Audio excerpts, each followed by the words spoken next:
Thank you so much. How wonderful to see you all together here today at a time where there's increasing dialogue, as we've had over the last few days, around how to grow resilience with shrinking public resources and wavering supply chains. Those sitting here have spent decades creatively working with the resources already available to grow livelihoods for small farmers through not just financial support, but shared infrastructure, technical assistance, and peer learning. And so I'm really excited to learn more from you all over the next 25 minutes or so. And first, I'd love to go around and just hear a brief intro to you and your work and how you're currently resourcing small farmers and local resilience within your regions or nationally for some of you. So let's just go around, starting with Cornelius. All right, well, thanks, Kaitlin. Good morning. My name is Cornelius Blanding. I'm the Executive Director of the Federation of Southern Cooperatives Land Assistance Fund. The Federation is a cooperative association of Black farmers, landowners, and cooperatives all around the South. We're founded directly out of the Civil Rights Movement in 1967. Our purpose then and now was to be a catalyst for the development of self-supporting communities. Our work centers around cooperative economic development, land retention, and advocacy. Our organization historically has been funded by government. 75% of our resources are contracts directly with the government, USDA in particular. About 24%, a little over 24% with private foundations, and 1% from membership dues. Thanks, Cornelius. Zach. Good morning, everybody. Excuse me. I'm Zach Ducheneaux, founder of Fifth C. I've had the good fortune of serving as your Farm Service Agency administrator for the last 4 years. And contrary to what the slide says, I was still just a snot-nosed kid when IAC was getting founded, but I did have a chance to lead the IAC as its executive director for a little bit before I took the previous gig. I'm here to ask questions and help you all think about mindset shifts that need to happen in order for this to really scale, because there's some myths we need to push back on. Ag finance is not risky. $560 billion worth of debt creates $500 billion worth of income every year. The way the capital is displaced, it creates a lot of risk, and it puts it all onto the producers. And then we wonder why they won't convert to something regenerative. They don't have the damn money. So I want to push back on that myth. I also want to push back on the myth that the cost of capital is a problem and that ag and regenerative ag should be a charitable cause. It's good business. But again, we've got to get the capital deployed right. Look forward to the conversation and the follow-up conversations, but thanks for having me here. Kaitlin, thanks for including me. Kaitlin, I'm just going to do a little, I request you to be in the chair instead. Thank you. So much better. I don't know how that happened. There you are. No worries, I'll put it right there. We drew straws at the back. Playing Rochambeau, I lost. Yep, totally lost. Makes me feel better though. Always do rock. Hey, I'm Mark, and I get to work at a public institution and get science-based information and solutions out to small farmers. I'm at a land grant institution. I'm at an 1890 HBCU, and so I get to focus on small farmers and helping them make stronger decisions, more informed decisions, to do those regenerative practices that make a difference in their community and on their land, because they want to sustain that for their next generation, just like so many of us want to do for making it better for the folks that are coming behind us. So I get to do that every day with really smart folks that are looking at degradable mulches for vegetable production and soil health and all kinds of different aspects that help small farmers. I love that work, and I think I'm in a room full of people who love their work. So I'm excited about this conversation too.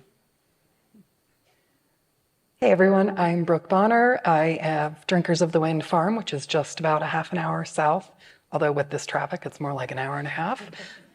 So we are a regenerative agroforestry farm, and it was historically an Arabian horse ranch. And over the last 4 years, I've been transitioning it after the passing of my stepfather,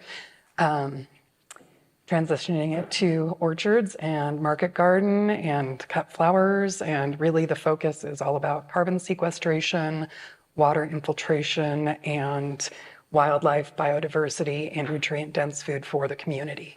And, we're talking about finance here, and it's the way that I am able to do this is honestly through a pile of privilege. I inherited land, which a lot of farmers are not, or aspiring farmers are not able to do. So I think that the gratitude that I come to the land with and the love of this piece of property is what is allowing me to pursue this. But I really am interested in the conversation on how we can help other farmers who want to transition but don't come to the table with the same amount of privilege as I do.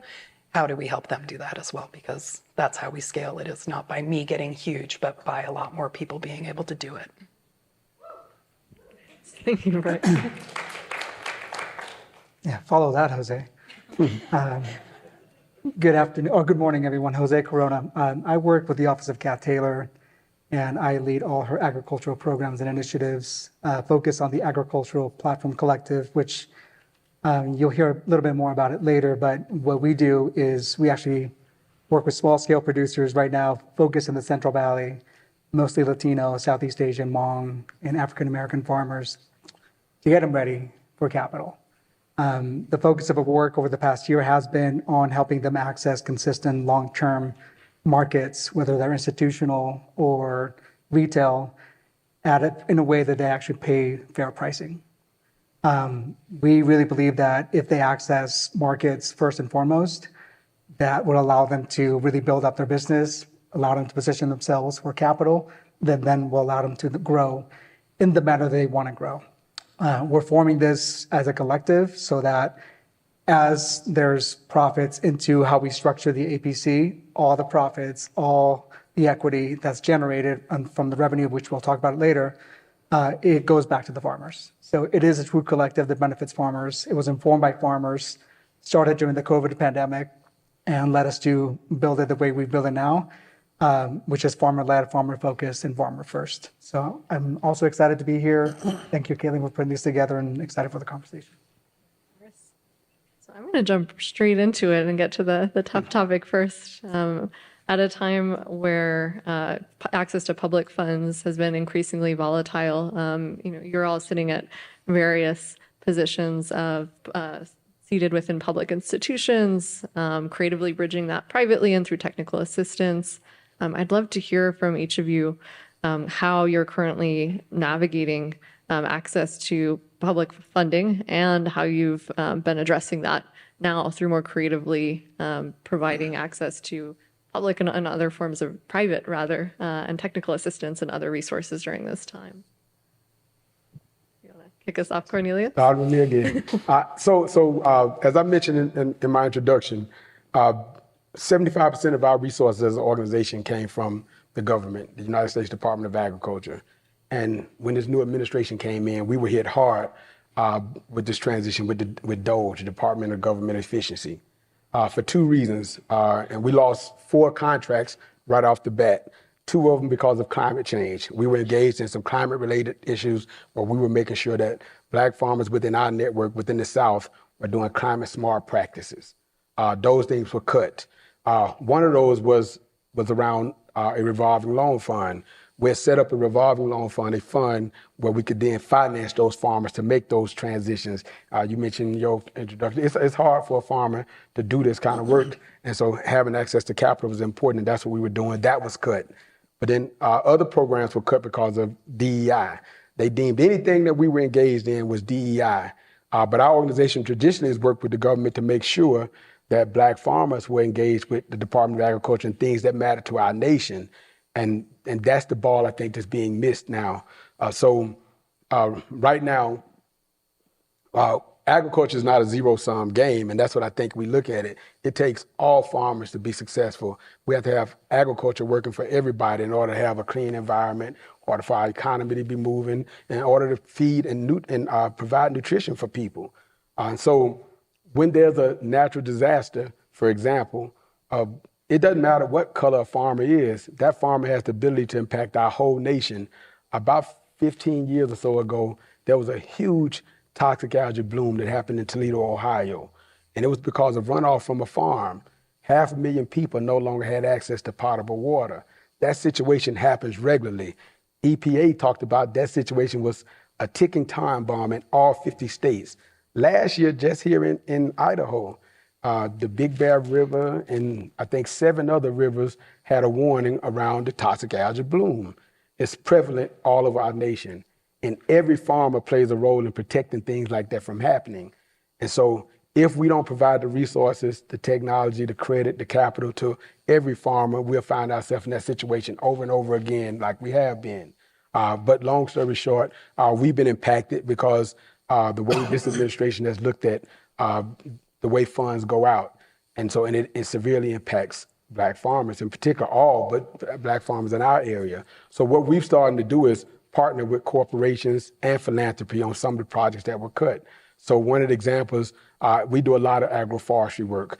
As a nation, 30% of this country is forested, but very few people pay attention to the forest and manage that forest. Our lands are not just private lands. The majority of our country is privately owned. And so we have to make sure that small landowners in particular understand how to manage their forests. So in the absence of these funding, we're partnering with corporations, with philanthropy to figure out how do we manage our forests better and do it without government resources. Thank you for continuing that incredible work, Cornelius. Zach, you're in an interesting position of having sort of seen through the lens of the Farm Service Agency the critical role that public resourcing plays, and now you're creatively addressing that from a private perspective. And I'd love to hear a little bit more around what you're working on right now and how you're addressing access to working capital for small farmers. Sure. Let me preface it by saying before this administration took over, we were at the front edge of a farm financial crisis. With commodity prices declining, rising input prices, and lenders weakening in their resolve and their commitment to their producers, we're at the front edge of what we saw in the 80s. We were able to stave that off in the previous administration by providing assistance to distressed borrowers to keep them on the farm. During our tenure there, we didn't lose a family farm to foreclosure by the federal government. We took a decidedly different approach than was taken in the 80s and the Reagan era. We're in that environment now. They're cutting the staff that are charged with delivering the essential programs to people out there in the communities, the farmers, the ranchers, the vegetable growers. Every budget that we're seeing presented shows a reduction to 75% of current programming. We're losing billions of dollars in conservation efforts. We are in a farm financial crisis, and we've got to be active about how do we address that. How do we mobilize capital to help keep farmers on the land? I'm trying to build a model there that can help demonstrate, based on the experience I gained while at the Farm Service Agency, managing a $31 billion portfolio of direct and guaranteed federal debt, that ag finance doesn't need to be risky. It doesn't need to be perceived as risky. And if we examine why it is, well, lenders profit from risk. If they can paint you as more risky, you're going to have to pay some more basis points for your capital. Our portfolio serves those that by and large can't get credit elsewhere and had less than a 1% loan loss by volume. That's phenomenal. That's comparable to any commercial lender. And we do it because we provide terms that the producers need when things get tough. So what we started to do while we were at the agency is change that to put those terms at the front end of that transaction so that producers can build some working capital reserve. And that's what I'm working on with 5th C, is a entity that can match the needs of producers with the needs of institutional investors and ensure that producers have production income left at the end of the year, because that's going to be your best risk management tool. Way better than any insurance policy. If you've got enough money in the bank to operate another year, you know you can provide for your family, promote that legacy, and actually consider some changes in your operations. That's what we're up to at 5th C. I really look forward to more conversations about it.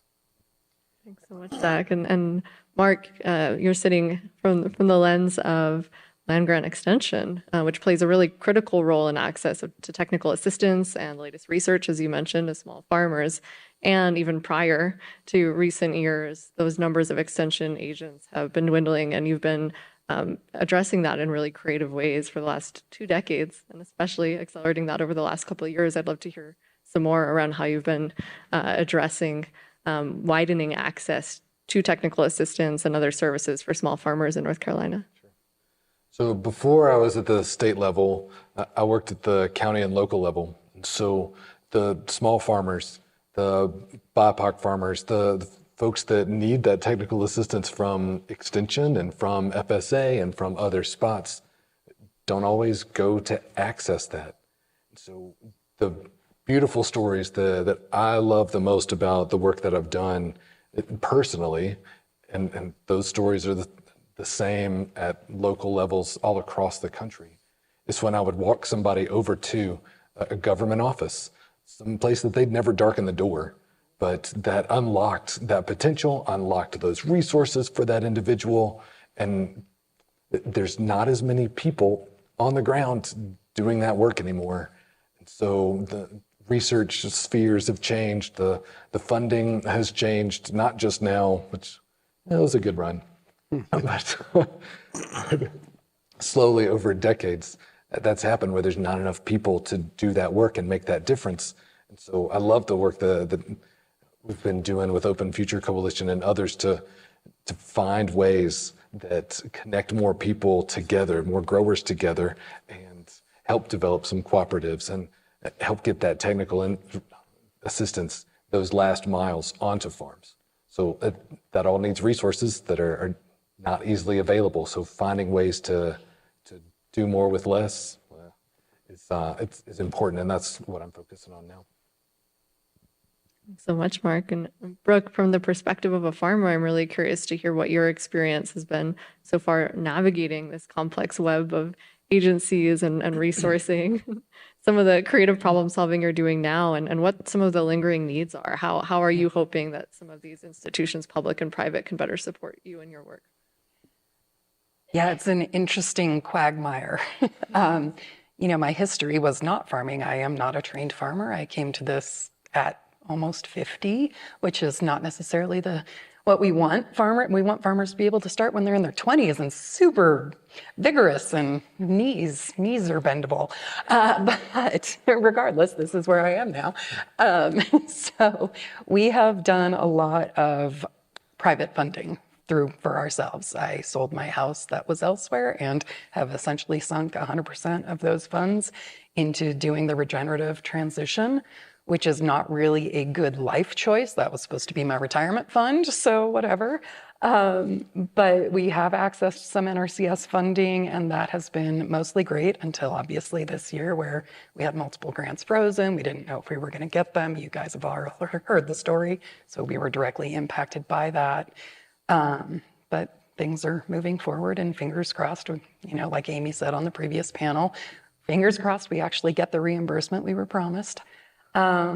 Moving forward, what I really see as necessary is our long-term viability is going to be predicated on finding farmers to come work with us, finding young people who are interested in farming and are trained well to do so and are passionate about it like we are, and then have the opportunity to move forward and access land of their own. So I'm really interested in this sort of three-pronged thing of training young farmers, giving them hope that they can access land, but then also how do they build equity in that land, not just end up serfs on somebody else's land. So, we need all of these different pieces working together. So, yeah, that's my hope. Thanks so much, Brooke, and what a perfect setup for the work that José is doing in connecting and resourcing farmers through sort of a network and common infrastructure approach. I'd love to hear more about that, José. Yeah, and I'll start by saying that, most of the farmers that we work with in the Central Valley are not as fortunate as Brooke in inheriting land. So that's not the typical case of a farmer that we work with. They're renting land, sometimes on a year-to-year basis, sometimes on a month-to-month basis. So they don't know the land that they exist on right now that they're growing, if they're going to be in that land next year. So it's hard for them to make those investments to transition into regenerative because it costs money. So most of the farmers that we work with right now are mostly conventional, or they are regenerative, but they don't call it that. That's just how they used to farm back in Thailand or in Mexico or wherever they come from. it's regenerative. They just don't have that terminology. So what we're trying to do is really make the case that a community and an ecosystem of small scale producers can actually be beneficial. It can actually build an economy that is not risky. I think a lot of these, the story that we hear is that small scale producers cannot meet the volume needs of markets. And if you take on a one-by-one basis, that's true. But if you aggregate that, if you make co-ops, if you could create collectives, if you bring people together, they know how to farm high quality product, whether it's where they ranch or the produce that they grow, they know how to do that. They just sometimes don't have the means. They don't have the land, they don't have the capital. So what we're trying to do is, first and foremost, when you ask them, what is it that you mostly need right now? They said, we don't market. We know how to farm. We just don't have a market that pays us fair price. Most of these farmers have historically use markets that pay them pennies on the dollar. They take it to packing house. So where they would get, $30 a case of zucchinis, they get $1 because the packing house, that's their business model. And it really has an adverse impact on the farmers. So what we're trying to do is really help position these farmers and make the case that they are viable, not only to feed our communities, but also to grow an economy. As an aggregate, and if we take small scale producers, I think that's the future for the country. It's not about consolidation. Consolidation has only proved that it's only decimating the small farmer community. And there's countless stories across the country, including in the Central Valley. And we're trying to tell a different story, write a different narrative, and make the case and build the right partnerships. We're talking to Kaitlin as well and Sushant, our partner, to say, how can we actually build a larger platform to connect not the 50 farmers that we're working right now in the Central Valley, but the thousands of farmers that exist across the nation. Thanks so much, Jose. And that closing there is a really wonderful example of a solution to redistribute power. And I know we're going to have more time in a workshop shortly to go deeper into each of your examples. But in closing here, and maybe going back around in this order, I'd love to hear from you briefly, kind of 30 seconds or less. What does it look like for you to structure resourcing in a way that builds local power rather than extracting it? Yeah, for us, it's, I'm a son of farmers. I grew up in Watsonville in California. My parents are strawberry farmers. And every time I walk out there in the Central Valley, I see my dad's and my mom's faces for the farmers that we're speaking with. And I think and I think we talked about it last year. So there was someone in the audience that asked the question around how do you tell your story? I think it's about storytelling. There's a lot of work that we can do on the nuts and bolts, on finance, on capital, on land access, but storytelling is a big piece. Like, how do we tell the story the way the farmer wants to tell their own story in a really authentic way to really change the narrative that this small farming community actually is a different kind of way of looking at an economy. So I think storytelling is a big piece that we don't often talk about. And I hope that at some point there's people in the audience, people that are listening in that are storytellers that can work with us to help tell the authentic story of the small farmers in the country. Fantastic. Thanks, Jose. I'm so glad we last minute added a storytelling table for our workshop in a bit. Nice. Brooke? Building local power.